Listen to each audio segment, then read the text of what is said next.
This is Caleb and Sophia. It's a kid's cartoon produced by Jehovah's Witnesses of all people. It's childhood propaganda designed to give a very specific message to kids in the religion. Now, they try to slip it in as though it's just a nice message for anybody, and they intend for kids to show their friends at school and children to show other kids these videos at the door, like when they're going door knocking and stuff.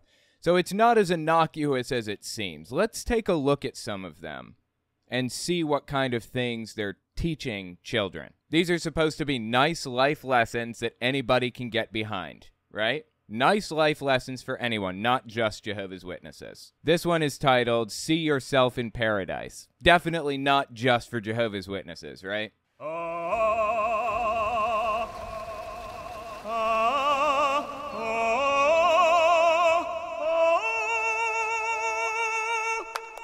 Wow, Dad, you really got a lot better. Yeah, he has, thankfully. Well, Jehovah has given me 8,000 years to practice. God, this is so cringy. 8,000 years to practice, okay? So they're in paradise. Most Christians think they're going to heaven at the end of all this. You know, there's going to be a rapture and then they'll blah, blah, blah, whatever. But Jehovah's Witnesses think there's going to be a tribulation where they're hunted like enemies of the state or something. And then Armageddon, where 144,000 anointed Jehovah's Witnesses are raptured to heaven instantly, given heaven swords and sent back to earth to murder anybody that they didn't like. And then after the murder happens, like after Armageddon, they live in a Garden of Eden 2.0. That's the belief. It's called the paradise. And that's why this is titled See Yourself in Paradise, because of that belief. So they think that they're going to live forever, basically, loving God the way a young boy should, and singing and stuff all the time, okay? Oh, look, they're here. Wow! Whoa!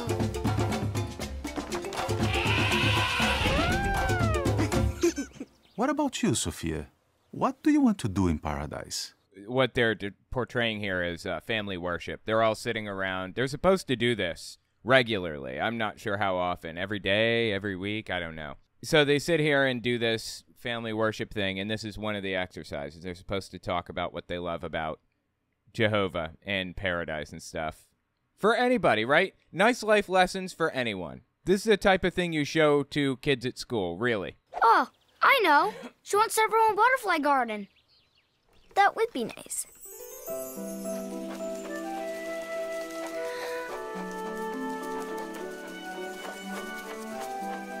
Butterflies are gross, right? Who would want anything to do with butterflies? They're weird and disturbing and ugly and disgusting, right? Is it just me? They're like weird little bugs that sprouted wings randomly and can now like fly up in your face. They're worse than moths in some ways, in my opinion. But Ew, she's letting it touch her. there are some people I want to meet first.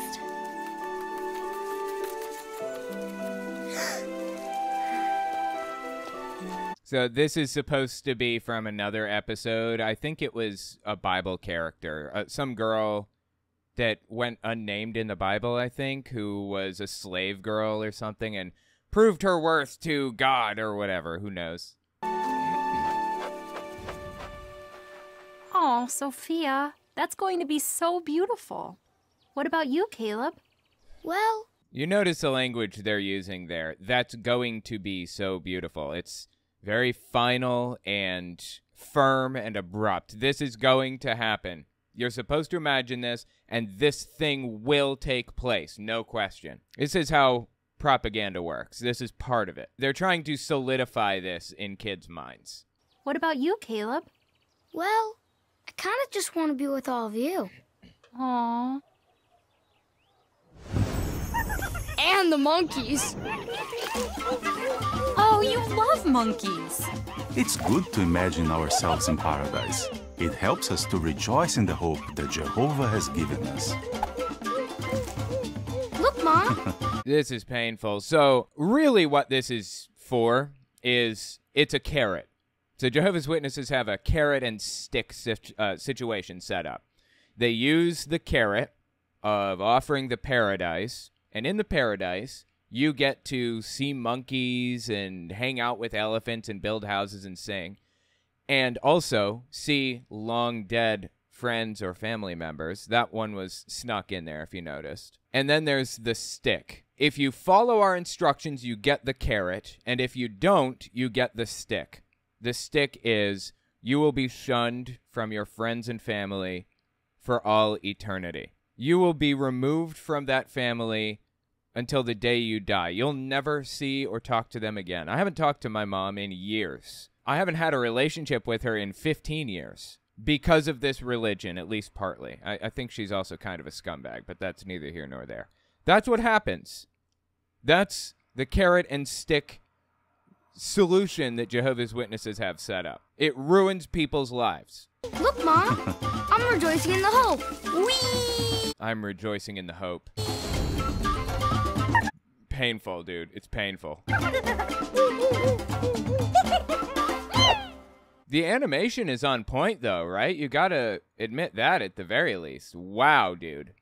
Truly impressive. This is all in-house, too, by the by. They don't get people from the outside to do this work. They do it. Because they expect the government to fail and everything to fall and everyone to hate Jehovah's Witnesses eventually. And they want to be able to function and produce everything without the outside world. They want to have a fully self-sustaining government, basically. I put together kind of a compilation of like moral lessons that they view to be moral that I wanted to watch through. So the first one was imagine yourself in paradise. Second one is pay attention at the meetings. And the third one in the list is be appreciative. It's a song, apparently. So let's check this one out. Pay attention at the meetings. So we'll listen together to our first subheading, Spiritual Restoration, Why It Matters. Let's have the reading of paragraph 9. Okay, so it's portrayed as being at night. I remember when I was little, it may be different now, I don't know, but we had 3 meetings per week. We had one on Sunday. That was 10 a.m. to noon. Then we had one on Monday night. That was like 8 to 9 p.m. And then we had one on Wednesday. The Wednesday one was 7:15 to 9:15, I think. I don't remember exactly what time, but 2 hours, basically. And it looks like what they're portraying here is like the Wednesday night meeting, because I heard that they combined the Monday and Wednesday meetings together. So this kid it's late. She's tired. She's barely staying awake at this meeting. And what's the message they have for her? Let's have the reading of paragraph 9. Consider the historical perspective. Christians back in the first... And Caleb has a wandering mind, of course, because he's, 8? I mean, what are you supposed to do as an 8-year-old? Sit there and do absolutely nothing for 2 hours? The language that they use up at the lectern or podium or whatever it's called isn't dumbed down for children. It's not designed to be something that kids can easily understand. It's designed for the adults. Kids don't get what's being said at the lectern, really. And as a result, your mind wanders. That's how it happens. That's why a lot of churches have youth group programs and stuff. Jehovah's Witnesses don't have a program like that. They don't have a youth group type of situation that allow kids to think for themselves or to absorb a lesson in a more kid-friendly way or any of that. They're expected to sit here and listen like everybody else. And on occasion, parents give kids like little toys to keep them occupied. Apparently, Jehovah's Witnesses are condemning that, saying you shouldn't. All right, let's keep listening. Reading of paragraph 9. Consider the historical perspective. Christians back in the first century enjoyed many spiritual blessings. Jesus and the apostles foretold that true worship would be corrupted and lost. So now they're disappointed in the kids, and I guess the kids feel disappointed in themselves. No kid should be forced to sit somewhere in complete silence for 2 hours and stay awake and not have any external stimulus like a game or a car or something like that. You know, this is child mistreatment. I'm not going to take it the extra step, but this is just wrong. The abusive part comes when they chastise the kid for not being able to stay awake at 9 p.m. during a 2-hour-long sitting session where you're just listening to somebody talk.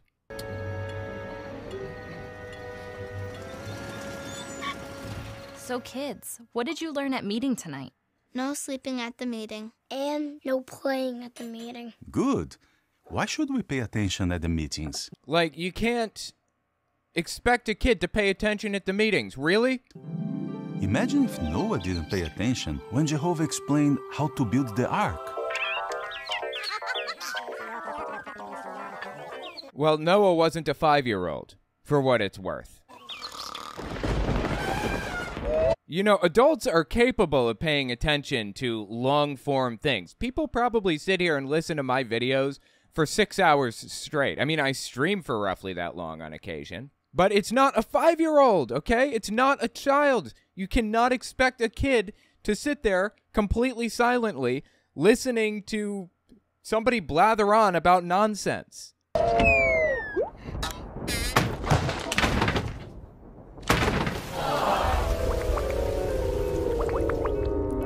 That's not what happened, Dad. You are right. He paid attention, and it saved his life. No, none of that is what happened, actually, but okay. If you want to be a Christian, fine. I'm totally down with that, 100%. But to believe Noah's Ark was a real story, really. You know, when I became an adult, I put away childish things. It's time to put away childish things. It was very obviously a moral story meant to convey a lesson or whatever, right? Paying attention at the meetings can help save your life. At Genesis 6:22, we read, "And Noah did according to all that God had commanded him. He did just so." I guess they're portraying him drawing here. If they're drawing, then it means that they're paying attention to what's being said. Yeah, I gotta say, I learned pretty quickly how to take notes, impressively. Like, note-taking is a skill that's learned, and boy, did I learn that skill. I was a master note-taker. The only way I could have been faster at taking notes is if I'd learned shorthand. I could convey every single point that was said from the lectern. At age 12. I was really good at note-taking. Anyways, that's Jehovah's Witnesses, man. There's no room for compromise with them, even for children, you know? Even if it's 9 p.m. and the kid is 6 years old, and they should be in bed already. They're already losing sleep because of what Jehovah's Witnesses expect from them. Not to mention all of the studying and underlining and practicing that you have to do to go knocking on doors or prepare for the meetings or whatever else. I had a meeting on Sunday, Monday, and Wednesday night. Sunday was 2 hours, Monday was 1, Wednesday was 2 hours. And I had to study the material beforehand. Jehovah's Witnesses wrote this magazine called The Watchtower, and they produce endless numbers of books and stuff. I had to study the chapters that we'd be going through before showing up. I had to underline and answer the study questions and the whole 9 yards. That alone took me hours. So at least an hour, maybe 2 hours of studying on Friday afternoon for Sunday's meeting. And then Saturday afternoon, I'd study for Monday's meeting. Sunday and Monday, I would go to the meetings. Tuesday, I'd study for Wednesday's meeting. And then Thursday, I would prepare to go knocking on doors on Saturday. Every single day, there was something that I had to do for Jehovah's Witnesses, and that is very intentional. All right, check this one out. This is a song. I've never played this one on my channel before. It's called Be Appreciative. Dear Mom and Dad, here's a card to let you know you're the best parents I could have. No, they are not the best parents that she could have. The best parents she could have wouldn't brainwash her into this cult. And you know what? I can forgive it if they were mistaken and they got suckered into this. I was suckered into believing this stuff too, and I was that close, okay, to brainwashing my own kid into this, but I didn't because I got myself out of it. not because of anything I did, but through sheer luck that, the brainwashing was unplugged and the people around me fought it every step of the way. But you know what's unforgivable? It's not the fact that they might brainwash her in. That's forgivable, though wrong. The truly disgusting part about this is the fact that they would be willing to cut her off permanently for the rest of her life. She decides she doesn't believe this stuff anymore. She's not so sure she wants to get baptized. That's the end of it. Or she gets baptized and then she has questions. She gets baptized and then she smokes a cigarette, or she tries an alcoholic drink or something at 16, 18 years old. That's it. That's it. It's over forever. You lose everybody you've ever known and loved permanently. Your family is gone forever. And your friends, everybody you knew growing up is gone. That's not a good parent, okay? Just being a Jehovah's Witness doesn't mean that you're in an abusive situation, but it turns to abusive real quick as part of their doctrine, in my opinion. And these poor kids have no idea. They have no idea what it's like to live a life outside of this religion, outside of this organization. They're convinced that everybody around them on the outside hates them. I could have, and I want to tell you so. You get up early every day to get the family. Did you catch that? You get up early every day to get the family what? Family out the door. To get the family out the door. And what are they portraying here? They're portraying these kids sitting here reading the Bible or reading their daily text. It's not the Bible that they're reading, really. They're reading Jehovah's Witness material every morning, as they're expected to do. To get the family out the door. There are about 1 million things that I'd like to thank you for. You teach. It looks like she has a twin sister or something that she likes to dress similarly to and hang out with while they do Jehovah's Witness related things. You teach me every day to live Jehovah's way. See, everything in this is very intentional. This is propaganda, remember. This is intended to give a very specific idea. What's the dad doing here? He's eating on his lunch break. But that would be a waste of time, just eating, right? So he's reading Jehovah's Witness material also at the same time. Can't let a second go to waste. If you are doing something and your mind isn't occupied, it should be occupied doing Jehovah's Witness related stuff. To live Jehovah's way, and you show me how in all you say and do. See, even when they're having fun and hanging out with their kids, they're doing Bible-related things. Everything that they say and do somehow revolves around the Bible. Mom and Dad, I really love you. And they're praying now.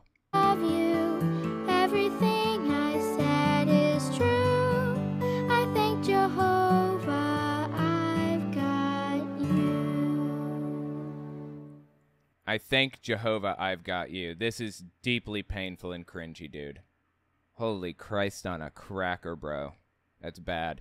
So anyways, yeah, that's Jehovah's Witnesses kids cartoon. Their propaganda film, Caleb and Sophia. Just terrible in every way. Everything about this cartoon is cringy and designed to brainwash children. Does it get more depraved than this? Let me know what you think about it in the comments.